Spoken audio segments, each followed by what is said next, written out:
Welcome back, everyone, to another episode of the Scurv podcast. I'm your host, LanceScurvX. Yes, I said X. Take it or leave it any way you like it. Today, and I had a sweaty day, a sweaty day in the hot African sun, but I loved it. And I was thinking about how Iran is brilliant because you see, the American media, they always want to make it seem like other countries other than America, the United States, are SHIT whole countries or third world. Third world, this one planet. What do you mean third world? Let's break that down before I get into the topic. Are you ready for $10 gas? Third world, which means, or the insinuation is that it's inferior. But if you take Africa off of the planet, the whole world dies. So the whole world needs Africa for the resources, food, and everything. But it's third world, it's inferior, right? The recessive is superior to the dominant? I don't think so. Same token. The mainstream Western media always makes it seem like all of those other countries are inferior, but the literacy rate, the brilliance that many Iranians have, engineers, and every area of expertise they excel in more than in America. They will, you push on them, they'll push back. America and Israel started this war. But look at what Iran is doing. They're blocking up the oil from coming out of that area. Good strategic move. And people would say, well, Lance, aren't you an American? You should be cheering for America. Right is right and wrong is wrong. And it's unfortunate that the American government is going to make the people of America feel it. No, I'm not cheering against the American people, the hardworking people, the people that pay their taxes, the people that serve the country, even if they don't realize what regime they're serving, even if they don't realize the blood that's on their hands. That's another topic. But America has not really seen combat on soil like that. You turn on the news and you see other countries and bombs are being dropped and tanks, and you don't see that in American soil. So many Americans are spoiled to that. And the American government doesn't care because they have their planes to get away, they have their bunkers, and the American people will be stuck. Well, look, they started this war, and now look, the American people are going to feel it big time. Ain't that something? So today, I was thinking about the speculation, like if this thing continued, because Donald Trump said, oh, this is going to be quick. That's like me needing honey and going up to the bee's nest, right? And trying to get some honey, just breaking it open. I made a mess. I'm getting stung up. And this is what's happening. But it's funny because in the banner, you see, I have MAGA, Make Americans Gasp Again. Gasp. But gasp is highlighted, the words gas in it. And you see, this is my little creative fantasy world here, which is really becoming reality. That there's gas for $10 a gallon. And that's low. That may be low one day. You see the American flag flying high. You see Donald Trump there with the Secret Service guy behind him and Benjamin Netanyahu next to him, who's really the president of the United States. Donald Trump is this do-boy. And look at all the long lines of cars behind him. It looks like it goes on for miles with angry Americans, pissed off because of what happened. So, what if this thing goes on indefinitely? What if? That's the thought that I have. And it's going to be rough. It's going to be rough. But let me start out with my thoughts. This is not going to be quick. I'm a little tired. We're going to get down on some content tomorrow several times, but we're going to get this one in. So, the world is on edge right now, and most people don't even realize how close we are to a major shift that can change life as we know it. This isn't just about missiles, politics, or who's right or who's wrong. This is about power, resources, and control. And when you start talking about oil, you're talking about the bloodline of the modern world. But how quickly we forget. We're so comfortable. We just have it made now, don't we? We've been spoiled for a long time, especially in America. People think that you can just turn a key, press a button, and everything works like magic. But that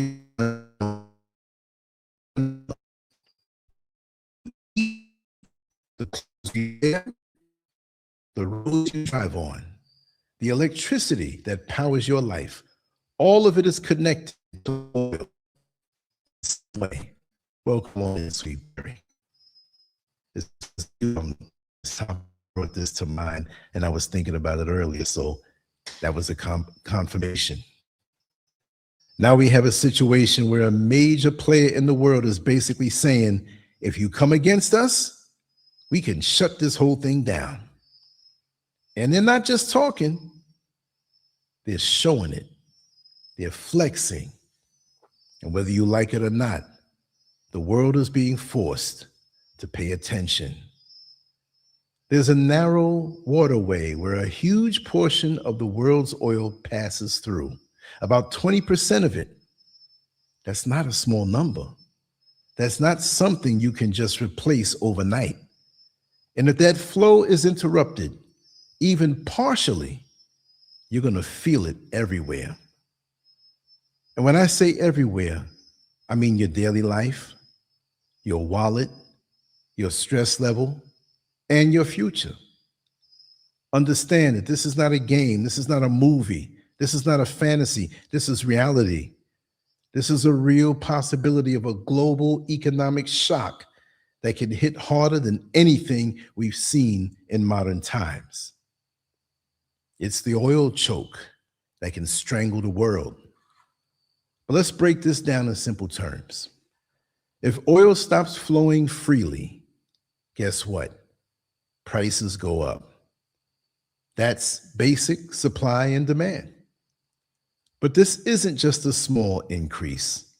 This can turn into a full-blown economic crisis, something President Donald Trump and his master, Benjamin Netanyahu, didn't realize. See what happens when you jump in on somebody else's stuff and you get the worst end of it? First, gas prices will skyrocket. Not just a little bit. We're talking double, triple, or even worse if this drags on. And when gas goes up, everything follows. Second, the trucking industry takes a major hit. Every product you see in stores was delivered by a truck. If diesel prices shoot up, companies will pass that cost on to you. That means higher food prices, higher clothing prices, higher everything. Now let's not forget, AI is out there taking people's jobs because they won't need you anymore. Third, food supply gets disrupted. Farmers need fuel for their machines. They need transportation. They rely on chemicals made from oil. If those costs rise or supply gets tight, food becomes more expensive and harder to find. And we all got to eat now, don't we? Fourth, air travel and shipping slow down. Planes and cargo ships run on fuel. If those costs spike, you'll see delays, cancellations, and shortages. You didn't know it would go this deep now, did you? Fifth, public transportation suffers. Buses, trains, and systems people depend on daily will either cost more or cut back services. Imagine waiting for a bus that never comes. It's bad enough having to pay gas in your own car, but you're going to feel it on public transportation also. Uber. Sixth, heating and energy costs rise. Many homes still rely on oil or oil-related energy. When colder seasons hit, people will struggle to afford basic heat. And what is it now? March, still cold in some places. We're going into the warmer seasons. But what happens if this thing drags on all spring, all summer, into the fall, into the winter? It's going to be a whole different ball game. Seventh, businesses begin to close. Small businesses that can't absorb higher operating costs will shut down, leading to job losses. They're losing jobs anyway. Eighth, inflation explodes. Everything costs more, but income doesn't keep up. That's how people get financially squeezed. Not even squeezed, but choked, beheaded. Ninth, the stock market reacts. Investors fear uncertainty. You'll see drops, panic selling, and volatility.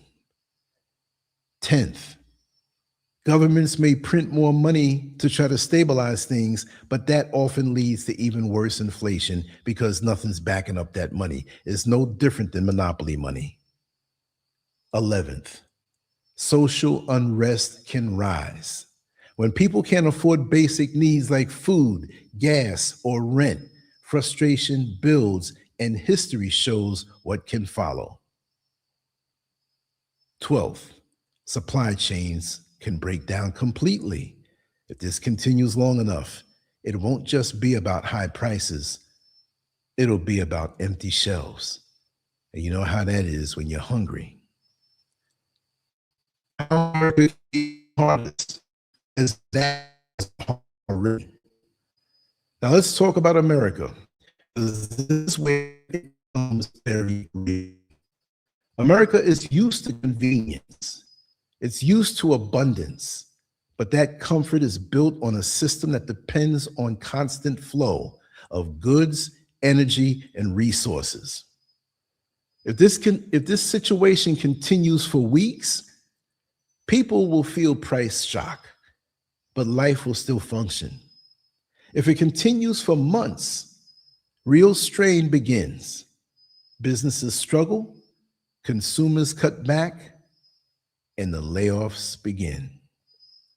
And if it stretches into years, the entire economy could shift, and not in a good way.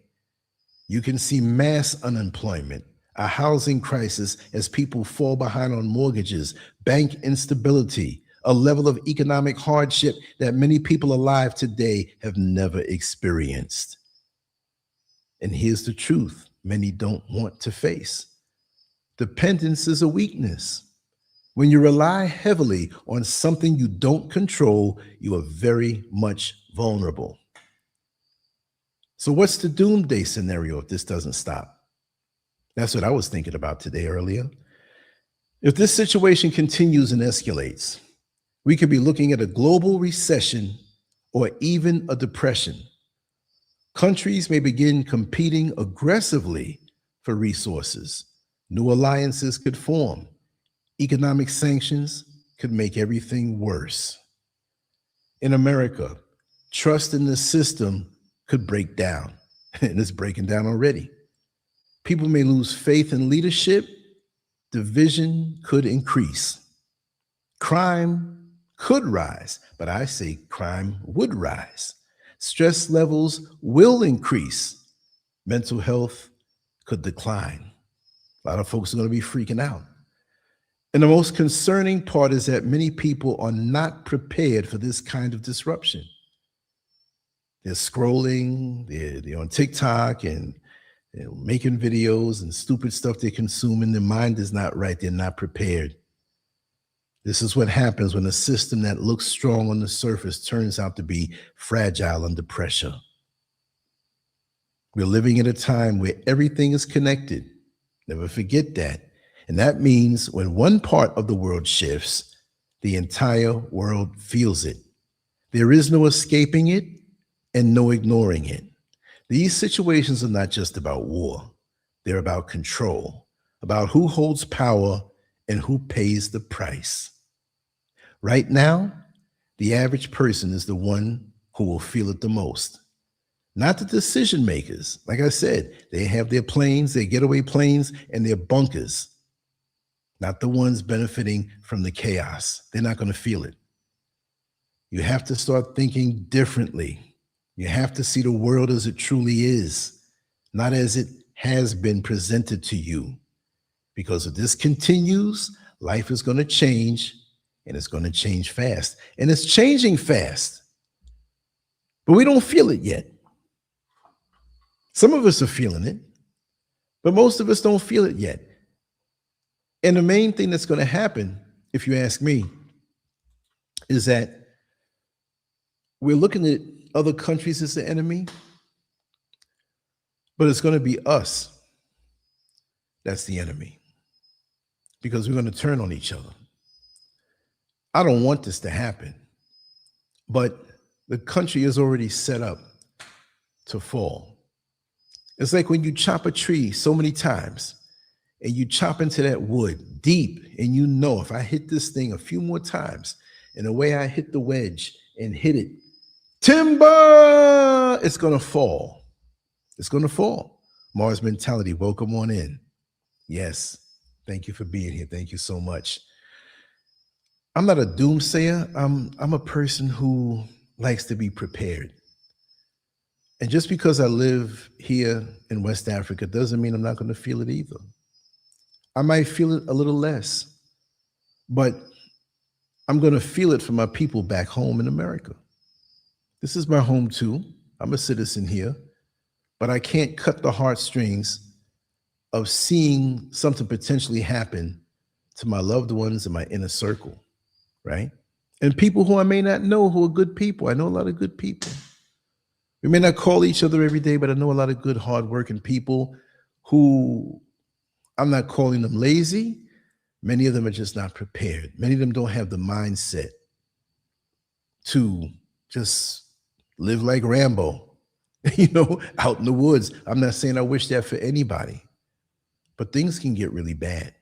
And again, like I said, mental health issues that are amplified because of the stress of what can happen. Imagine you can't afford your rent. You can't afford your mortgage. The banks come to foreclose. The landlords are throwing you out. You don't even have enough money for food. Things are costing more. The car is costing too much. You got to get rid of that. I'm not, let's hope this doesn't happen. But what are you going to do if it does? Are you going to sit here and say, well, I'm an optimist and I don't think that way? No, but look at what the world is, what's going on in the world. We can't stick our head in the sand. And I'm far away from America, and I'm still preparing every day, symbolically sharpening my sword. Not paranoid, not living life without joy. I had a wonderful day today. I had such a wonderful day. I'm tired. I'm tired, Joe. I can't wait to hit that sack. And like I said, we'll continue tomorrow. I figured out one of the issues that I had with my camera and the audio, and I'm so embarrassed about it. I'm changing the subject. It's like a commercial break, but I got to tell you, the camera I'm using now, which is connected to everything, when I detach it and take it away and use my wireless mics, they weren't working, and I was mad. And I saw a tutorial today, not a tutorial, it was an assessment of the same camera. They basically were saying, is it still a good buy, right? The new cameras coming out all the time, and I think I can hang with this camera for the next 5 years for what I need. So when they were saying or showing jack with a wireless mic went in, it was a different hole. I was using it at first, but then I started using this other hole, and I'm like, why isn't it working? And I researched up and down, called the company. I'm like, something's wrong. I'm gonna have to send this thing back. And when I looked up under this little, I said, there it is. It's working, right? So now I can take this camera. I was using other things, right? I'm so happy. So we're going to get down with that work. But, you know, when you go back and you think, and it is hot, it is hot. It's hot out here anyway, and it's healthy. But when you think about the C-19 time, and to think that 2020, we can agree, I mean, late 2019, but 2020, that's 6 years ago. Time is moving fast. We talk about 2030. We talk about these different things. And, you know, there's something that many people don't bring up anymore, that many of these car manufacturers said they wanted to phase out gas vehicles by 2030. Does this have some kind of relation to this? Is this something, sorry to turn into a conspiracy theorist, right? Is this something that's planned? Because I've been hearing on other sides of the fence that everybody's in cahoots. They want to have the digital cash pushed, and all of this, regardless as the lives being lost, this could be a play, a stage play, so everybody up top who are ruling and leading can benefit from the maximum control of us. They don't care about us. They don't care. Exactly. Yeah, right, Mars. He says, I'm not stressing about gas prices. They've been high. Exactly. Exactly. Right now, like I said, I'm in no rush to get a vehicle. I take the vans. You know, I don't worry about brakes and tune-ups and transmissions and knocks on the engine, insurance. I had enough vehicles in my life. I'm going to get something soon, but I don't need it. Right now, I don't need it. You know, I see the comments are flowing on in, and yeah, Landon Price showed up, had a wonderful day. Yep, the planning, remember people, so not remember the pandemic. Exactly. That still has an effect. That still was there for a reason. And I brought up to a person the other day. I said, remember when they were pushing the 5G while the pandemic was going on? And I know in Florida, I don't know about other parts, but we got to look back at that, because that whole thing was a mask and a covering from something else, for something else to set it up. But we think if a couple years go by, it's not related. It is.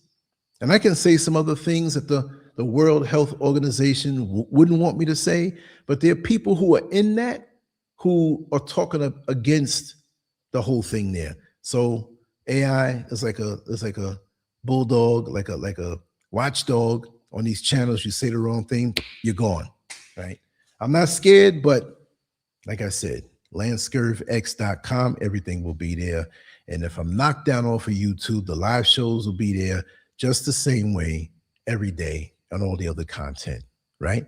And I am starting out this new thing called rants, maybe no more than 10 minutes. I'm just ranting about something, not fancy, no graphics, just flat the same way, boom, boom, boom. So when you see rant, it's about something I could do quick, because I want to beef up and do more content. But we have to see and really look and see how things are connected. Even how they may not be connected, let's see how they're related. Even if it's something from years back, how they're taking their sweet time and moving society in the direction they want. And they don't do it in 5 years. They don't do it in 10 years. They don't do it sometimes a quarter of a century. All of this, to me, has been planned out for the longest time. But to get the minds of the people, social media was introduced. And like I said, we were all on the computer. We had to go home and check our email. We didn't have a phone. The phones weren't connected to the internet. Once that happened and social media happened, all of our business is being recorded and documented, and they know all of us and who we are. Some of us took time to warm up to it. Now we on it. Oh, they give us WhatsApp. We send them pictures. Oh, don't you know that they have those pictures or whatever we're saying? They're monitoring us on a massive level.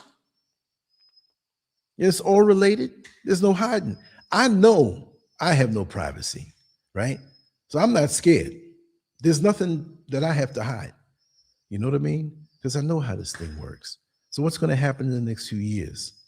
It's all about control. It's all evil. It's satanic. There's something more behind all of this than meets the eye. And we're being set up to be controlled because all of us, no matter it's your status, no matter what the race and culture, whatever, we have to produce for the people up top. And they're going to make us more so slaves for them. Prison planet. It's going to be a prison planet. Unless we unify and see past a lot of things and refuse, lives are being lost anyway. Some of us are going to have to lose our lives. But we have to see it first and have the conviction to follow through. You will be challenged somehow, some way, in some area of your life within the next year or two, as all of these systems converge down on us and our so-called freedoms that we really don't have, right? It's the illusion of freedom because they can shut things down immediately. And they can, but they're taking the time, like that frog or that lobster in the water that wasn't boiling, put it in the cold water and turn the fire on low.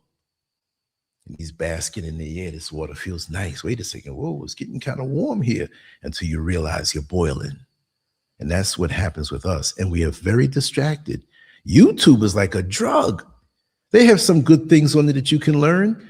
But by the time you get to those things, there's all these things. Your eyes are wide open. You got the phone up, looking at the phone, hitting you in the face, falling down. You wake up in the morning time, the phone is on the floor. You're laying on the phone. I'm guilty of that sometime because I do work on the phone. I'll leave the computer alone, and there's things I can do on the channel behind the scenes. I have a lot of different apps, and I'm working on the phone until I fall asleep. And I wake up, I'm like, what time is it? It's 2:30, 3 o'clock.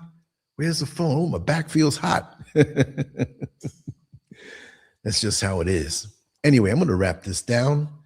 I'm going to do longer ones coming up soon, but I was going to do some more since I found out how to connect my camera better. But I'm not going to lie, yo. I'm going to get some sleep. I'm tired.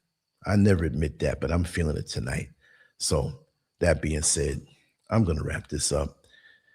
And I'm going to say LanceScurv out. Much love to you all. And what else did I want to say? There was something else I wanted to say. Oh, Neil Frazier's show that we had for tonight, we have to push it back to Wednesday. So it'll be Wednesday, Metamorphosis. We have it on Wednesday, same time. Well, it's 7 o'clock for me. That's 3 o'clock for the East Coast and 12 noon. Yeah, for the West Coast. So we have it. It's set there. We just, same thing. We just moved it back. Anyway, much love to you all. Take care. Play a little music. LanceScurv out. So long. Thanks for coming through. And I'm sorry it's so short, but brother man had to rest. Take care.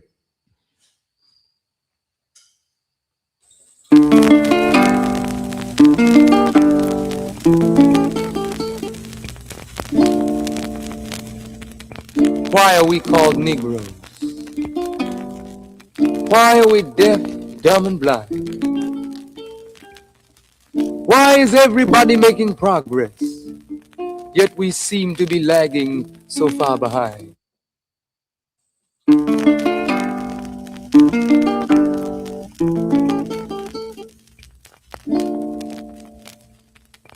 Why are we called Negroes?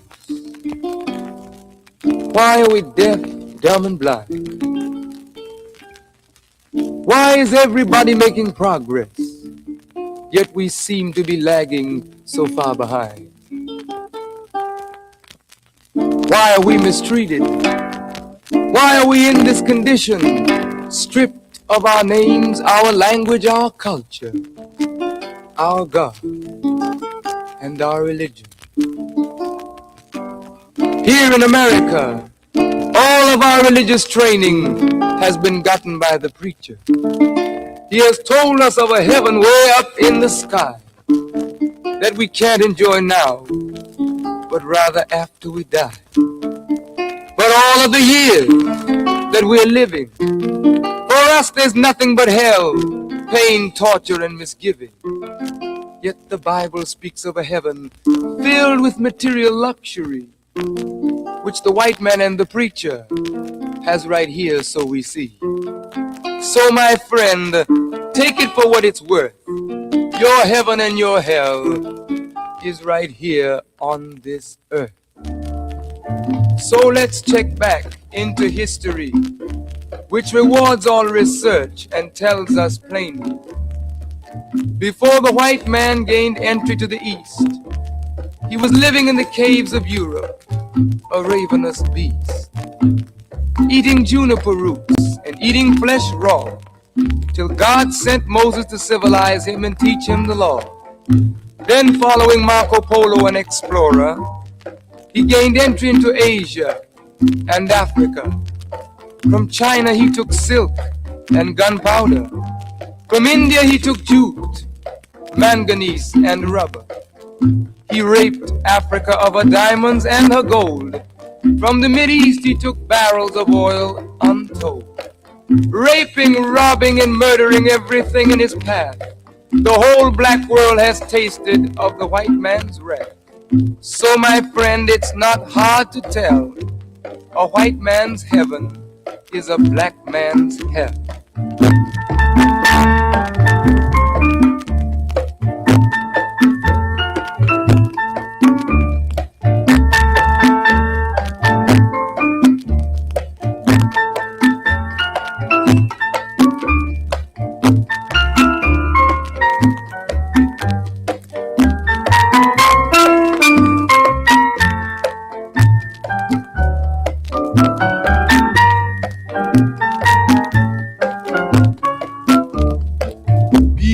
Came to America, we were living in the East. By the Nile River, we were living in luxury, enjoying freedom, justice, and equality. We wore silken robes and slippers of gold. We were the wealthiest and the wisest people, I'm told. Now we are the poorest of the poor. Nobody wants us at their door. So my friend, it's easy to tell. White man heaven is black man hell.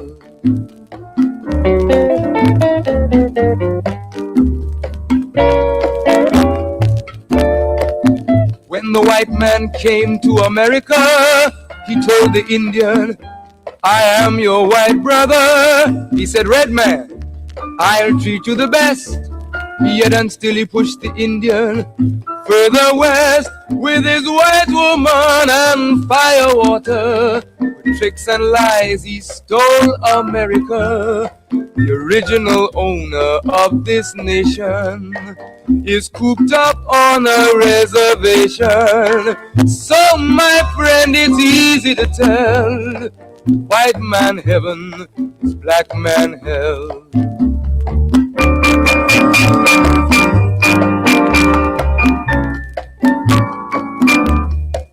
He needed someone to work the land. His back was too weak. He needed you, black man, so he commissioned Sir John Hawkins to commit the world's most grievous sin, to take a man who's born to be free and bring him down to slavery, to sell a man as merchandise, on his body put a price. Oh my friend, it's easy to tell. White man heaven is black man hell.